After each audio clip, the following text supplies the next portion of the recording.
Fromville is falling apart and the nightmare is spreading. We're breaking down the second episode titled When We Go. And trust me, you're not going to believe the twists and turns this episode throws at us.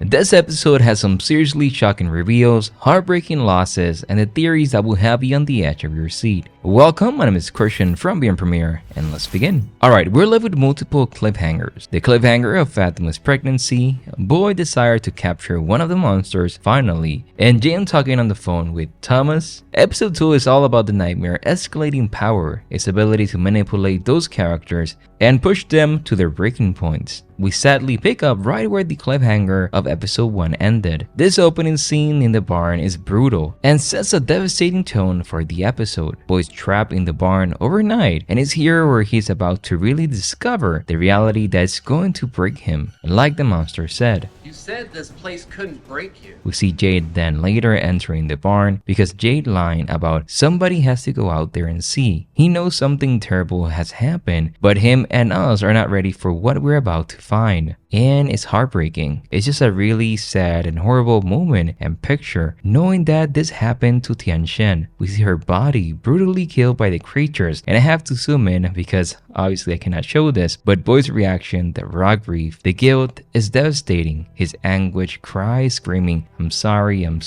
it shows how frustrated and sad he is. Something that I didn't discuss in my previous episode is how I love the motif of the handcuff. They're not just a way to hold him, they're a symbol of Boyd's helplessness, his inability to help and defend those he cares about, his trap both physically and emotionally. And Jade's question later in the church, how are you still alive? This is more than just surprise. It's a foreshadowing, a hint that Boy's encounter with the creatures in the barn wasn't just a random attack. It was something more deliberate, something more personal. But why would the creatures target Tian-Chen? Why make Boyd watch her die? What are they trying to accomplish besides breaking him? This is a tense encounter filled with suspicion and a whole lot of unanswered questions. But now, in the real world, Henry's got a gun, he's clearly on the edge, and he wants to know what Tabitha is doing with his son's lunchbox. Now this is from, and that lunchbox is more than just a simple place where you store your peanut butter sandwich. It's a symbol of Victor and of Henry's unresolved grief and pain. It's a symbol of his anger at a world that stole his children away. Tabitha's encounter with Henry is a meeting that's been years in the making for him. It's an explosion of two worlds, two timelines, two broken families. We find Tabitha waking up on this couch, disoriented and vulnerable. She escaped Fromville, but you can see the trauma in her eyes, the weight of everything that she left behind. And Henry, well, he's a man haunted by loss. This is like we saw in the previous episode, is a Pandora's box of memories, a key to unlocking a past that Henry tried to bury and now is coming back. He will no doubt have questions about Tabitha's story because, as we know, it's impossible. A town that traps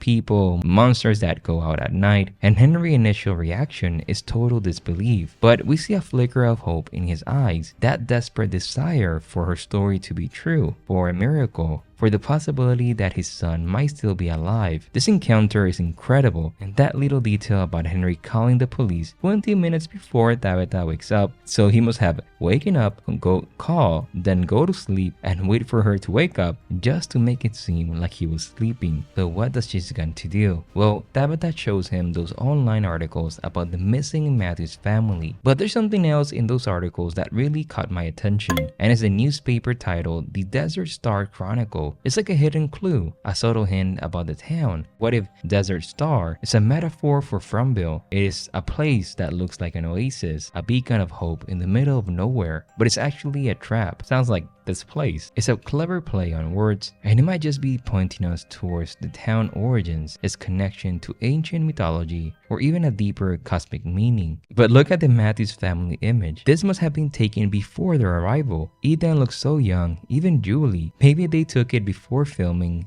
episode 1 of season 1, and now they're using it. Makes me wonder and question how many things they filmed that we have not seen yet. Now we continue with the world building. The company is Randus move, something that we saw back in season 1 when Boyd arrived into the town. Also, we see the trailer attached to Boyd's car is the same name. He arrived after learning that his wife had got him a boat, and we also see it in the calendar in Colony House, March 1971, and the photo looks like a overturned boat. So yeah, what's the connection to Randus move? The company name is more than just a coincidence. Could this company be the same company operating across different time periods? What's the real story behind this mysterious organization? Who are they connected to? And how many of our characters have maybe entrusted their possessions to them? It's really interesting and makes me wonder why the creators add this detail. Maybe it's something, maybe it's not. Now remember back in season 2 how Henry's wife Miranda was having those visions of the children in the tower. It's a crucial connection. It's what makes Tabitha realize that she has to prove that she's not crazy, and this is what she used to make him believe. I will return to Tabitha and Henry's story in a moment, but then we have that image of Boyd and Jade pushing Tian-Chen's body in the cart. It's haunting, it's sad, because the whole town is also watching. And the silence, the grief, and you know what really gets me? It's Boyd's words later in the church. We need to make sure she gets buried with her husband. It's a beautiful moment, but so sad.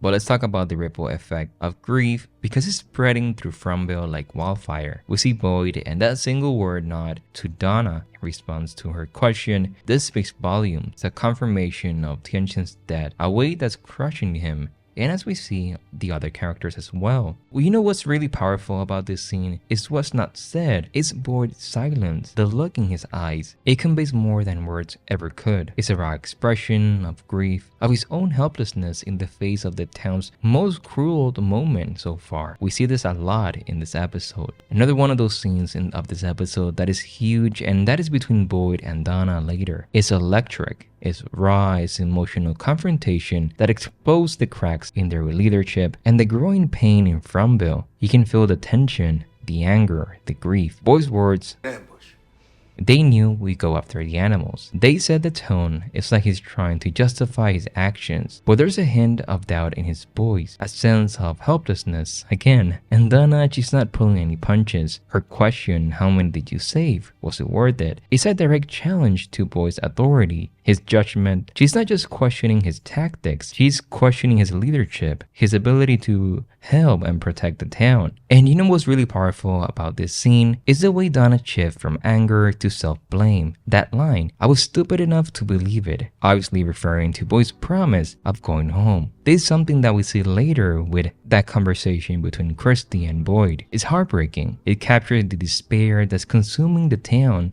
that loss of hope that's making it harder and harder to survive. And Boyd, well, he's trying to comfort her, to offer a hug, but she pushed him away. It's a powerful moment, a rejection of his leadership, his promise, his attempts to maintain control. And that final line about addressing the cow before the meat spoils is a reminder of the town's brutal reality. Even in the middle of all of this grief, of loss, survival is still the priority. Later when she's doing this, that scene with Ethan and the colony house is small, but it's really powerful. Even in a place like Fromville, life has to go on. We see Donna trying to get what she can from that cow that was killed during the monster attack, but then Ethan shows up and his innocent mind, his questions about the cow, about Tian-Chen, they're heartbreaking. It's a child trying to make sense of death, of loss, and Donna's response to reassure that Tian-Chen loved him. It's a beautiful moment of human connection in a place filled with darkness, but it's also filled with sadness. This scene is one of those that is at its most painful, and it's these small human moments that make the show so much impactful and make the show even more incredible, I have to say. Now we move into those sequence of events that it's like everyone is discovering what happened, and this sequence of events and scenes is where everything changes in a way. It's from at its most brutal and heartbreaking moment. We got Sarah arriving at Chris's clinic, and you can feel the tension right away. Christy not exactly welcoming, and that line, Boyd might be okay with everything you did. You know, it's a reminder what happened back in season 1, how Sarah led those monsters into the clinic and killed the guy that was with Jade. It's so yes, and how because of this Kenny's dad died. It's still a lot of distrust, a lot of pain that has not healed. And then bam, the news hit. Tian-Chen is dead. It's a gut punch, a moment that changed everything for the characters. The shock, the confusion. You can see how their world is falling apart because one of their own died. It's a ripple effect, and we're about to see the devastation spread through Fromville. Then we cut to Matthew's house, Julie and Ethan discovering this as well. You can feel their pain, their confusion, their fear. Ethan's question, can we go see her? It's so heartbreaking. crying because he's a child, holding to the hope that Christy can somehow fix Tian-Chen, that everything will be okay. But we know, and Julie knows. And you know what I've been thinking? That blanket Ethan wants to bring, it's not just about comfort, it's a symbol of his innocence, his inability to deal with the true horror of what happened, and it's even more devastating when finally he understands that sadness that you can see in his eyes. Later in the funeral, when he brings the blanket, it's a sad but beautiful moment because that's what he wanted to do. And then Victor arrives, adding another point of the sadness to the scene, and those words, "People die here," it's no make-believe. This is a harsh reality check for Ethan and Julie, a painful loss of innocence. It's like Victor's own trauma, his past experiences, are not being passed down to the younger generation this is from, and it's so emotionally raw.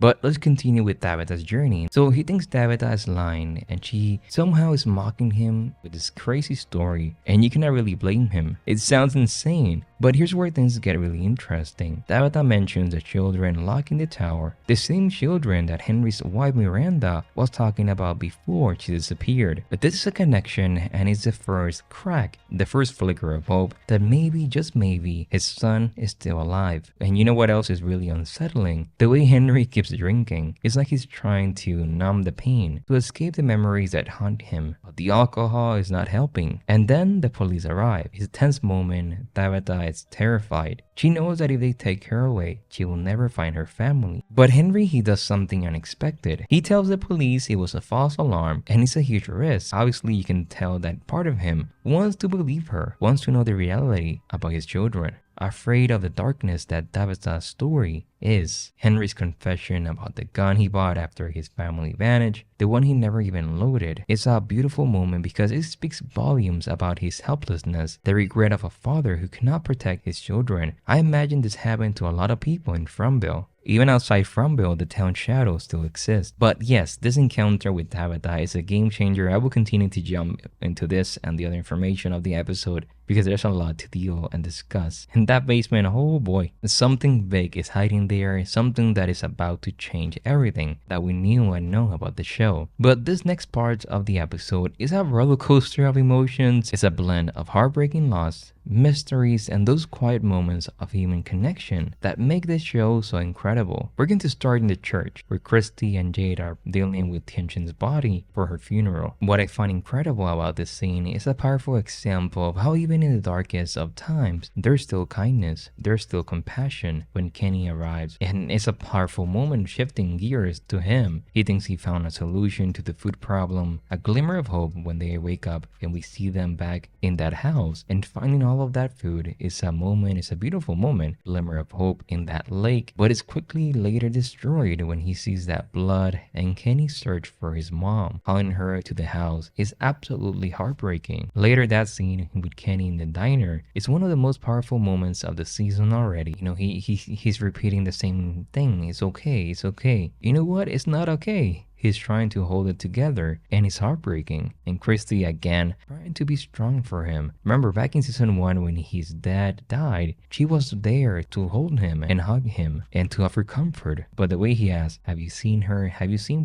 what they did to her? This is why we see later Jade and her dealing with the body. And then there's the conversation about Tian-Chen. Whenever things got really bad here, we will never have this day again. Wow, that is beautiful even for the show, but in our own lives, we're never gonna have this day again. And his fear that she suffered, that she was alone, is devastating, I imagine, for everyone. And Christy, she knows how much this means to Kenny, how much he needs to see his mother one last time. Obviously, when he saw his dad, it was not pretty. So it makes sense why we see this in the episode. Even Sarah bringing that dress is also about the connections in this town. You know, his request, can you make her look like her? And then later, when she goes away to deal with this, we see that U-Box starts playing Celebration and Good Times. It's like the town is mocking Kenny, twisting the knife. This scene shows the emotional manipulation and shows how this place can really mess with people's minds. Now, we are in the church where Christy and Jade are gonna deal with Tian-Chen's body for her funeral. We can see how bad they did this, like the monsters, and I have to hide those images because it's just so sad and even heartbreaking to see those things. But what I find incredible about this scene is a powerful example of how even in the darkest of times, there's still kindness, there's still compassion.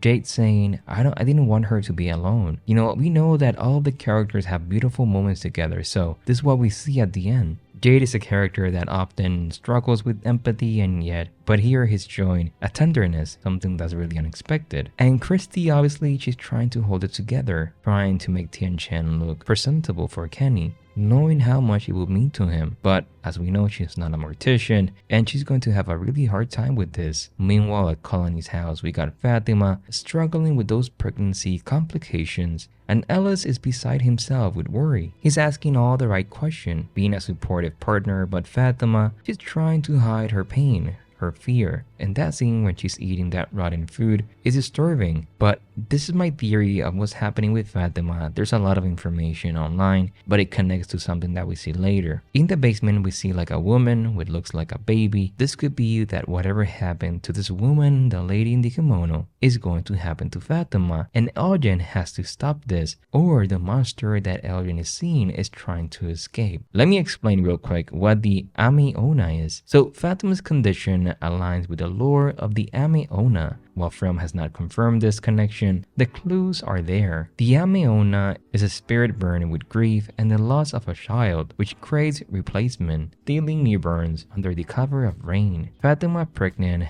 and is increasingly unwell, is consuming rotten food, losing a teeth, and showing a detachment from reality. This shows a descent into a primal, almost animalistic state, and the town's supernatural influence suggests a horrifying transformation, with Fatima consumed by the darkness of Fromville, potentially driven mad by the loss of her child. If she loses it, becomes Ami-Ona herself. The folklore states that mothers whose children are stolen sometimes become the very monsters they fear. This raises a critical question. If Fatima does transform, could Elgin, with his dreams and connection to the lady in the kimono, be the key to stopping her? His role as a protector has been hinted at throughout the season, making him the one to maybe deal with Fatima's tragic fate. It's like the town influence is twisting her, changing her into something, well, horrible. So we got Boyd seeking comfort, Fatima, pregnancy, Henny's raw grief, and a whole lot of suspense. This episode is incredible. First off, we got Boyd at the motel pool. But where's the motel, right? It's another one of those Fromville mysteries, like the diner jukebox playing songs. It's a place that looks familiar but feels off, and you see it in Boyd's eyes. He's haunted by memories of those who have died, like Donnie and Chaves. Finally, we get information how the truck ended in the pool, and Christy is trying to offer comfort, but Boyd is not having it. So yeah, he's not looking for a pep talk, he's looking for answers, going to what he does at the end of the episode. And Christy, she's the one to get through Boyd. She's not afraid to call Boyd out, to remind him of his own words of comfort after Sarah's attack. These moments and this scene show the human connection that all of these characters have in this place. Another of those scenes in this episode, and it's Ellis and Fatima going into Christy, but as we know, Christy's dealing with this. And when Mariel checked on her, saying that it's just a bad morning sickness, but we know that it's not. It's something more evil, more sinister, connected again to those Ami-Ona theory.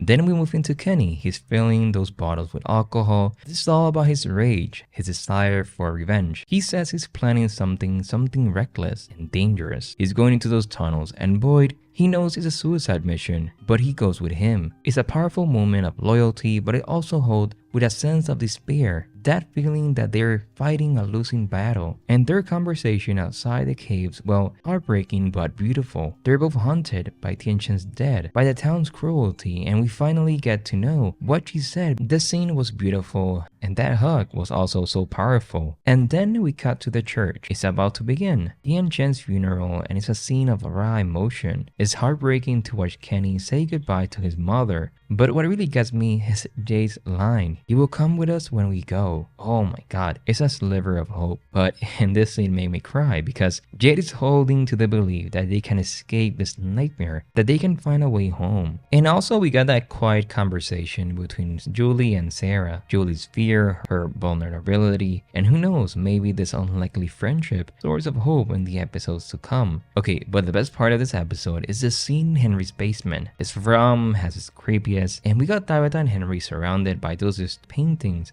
and his story about how Miranda visions her belief that she was chosen to free the children. That's when it all started for Miranda. Those voices, the visions, the paintings of that place that's everywhere but you cannot find it. It's like Fromville itself is reaching out, claiming its victims even before they arrive. It's a terrifying thought. You remember back in season 2, episode 3, when Fatima was talking to Elgin about the Brundles and how she mentioned that girl Nadia. It seems like a throwaway line at the time, but you know what? It's a major clue. She used to say that it was like this place was calling out to us. The writers were planting a seed, and now it's finally starting to grow. Nadia said it was like the town was calling out to them, that some people were just listening more closely. And Elgin, with those creepy dreams he's having, he's definitely one of those people since the beginning. And now Miranda was also listening to the town. So this is from where those little details always come back to haunt us. And the way Henry describes Miranda's paintings, those images of loss and scared people holding to hope, this is exactly what we see with the town reality. And those children locked in the tower, this is huge. This connects to Tabitha's own visions, her dream of the children from season 2. It's like the town is playing with their minds, using those shared images to create a sense of destiny, a shared purpose. And that last painting of the boy in white, I'm telling you, the writers are messing with us. And you know what's really powerful about this scene? Is the way it cuts back and forward between Henry's story and the funeral, the grief, the loss, those shared experiences of trauma and despair. It creates this emotional connection. Some of the paintings, well, we have the pilgrims, there's 2 of them. We have the stones, 3 of them, there's 3 pilgrims. We have the stones, the Civil War soldier that we saw all the way in season 1 when Jade arrived into the town. What looks like a portal, I don't know what this is. The children looking happy playing. We also see a woman pilgrim, another pilgrim, and the black shadowy figure. We see it twice. Maybe this is the shadowy figure that we saw all the way back in episode 9 of season 1, like in the wall. But this one is black instead of the red one. Also, maybe this is the villain, the man in yellow, maybe. The kimono lady, again, which connects to the baby theory, and the Ami-Ona. And then there's 2 men that looks like another portal. All of this is a story coming together. I cannot wait to understand what all of it means. And also the painting of the 7 stones. These are big clues, and I think that the man in the yellow suit might be the one that may be connected to the town origins, maybe a Pied Piper. Now let's talk about that final scene outside the church, because it's setting up a whole lot of tension and mystery. And then we see Boyd and Ellis talking outside the church, and you know what? Boyd's not holding back. Finally, the words I've been trying to hear since the beginning. We're gonna catch one of those, and it's a huge statement, but you can also hear the desperation in his voice. He's grieving, he's angry, and he's feeling the pressure to help the town. And Ellis is offering support, but maybe they're not gonna approve of this. We move into Jim and company. Ethan's question about whether they will still live in Tian-Chen's house. It shows the power of how the town can disrupt lives to create doubt. And then there's Julie and Ethan heading out to check on the animals. And that phone call from Thomas is surprising. It's like the town is playing with Jim's mind, twisting the knife of his grief. Now, is this a ghost, a hallucination, or is it the town somehow using technology to manipulate those phone lines? Well, obviously we know that it's not real, that it's just the town messing with Jim's mind. But that's the whole episode, episode 2. Let's move into episode 3 details. This synopsis from season 3, episode 3, titled The Mousetrap. And we also have the trailer, which I'm gonna show here. I think it's time we change things up a little bit around here. Things are getting worse around here, aren't they? Look out!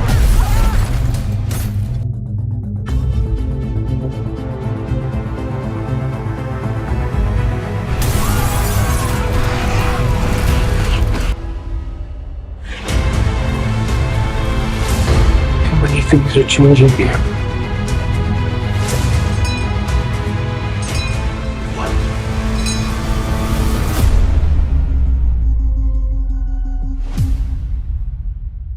This is setting us up for a tense and suspenseful episode. Kenny's leading a group into the forest, and you know what that means in Fromville? Danger. They want food, but the woods are a terrifying place, and I'm betting this search is going to lead to a confrontation with that creature Jade sees. And Boyd, well, he's got a plan, but it sounds risky. Let's see how he's gonna deal with this. I imagine that Donna and Ellis are gonna be like, hey, no. Now, Tabitha's search for answers takes her on a crazy turn. She's in the real world trying to find a way back to her family, so this is from where those twists always come out of nowhere. And we will continue with Fatima's pregnancy. So yeah, it's moving from one episode to the next. Let's see what happens in episode 3. We know that there's the ambulance, the accident that the characters are gonna have. This is Henry and Tabitha. I love the show so much. My name is Christian from the Premiere, and I will see you in episode 3. Thank you so much for watching, and I will see you in the next one. Bye bye, everyone.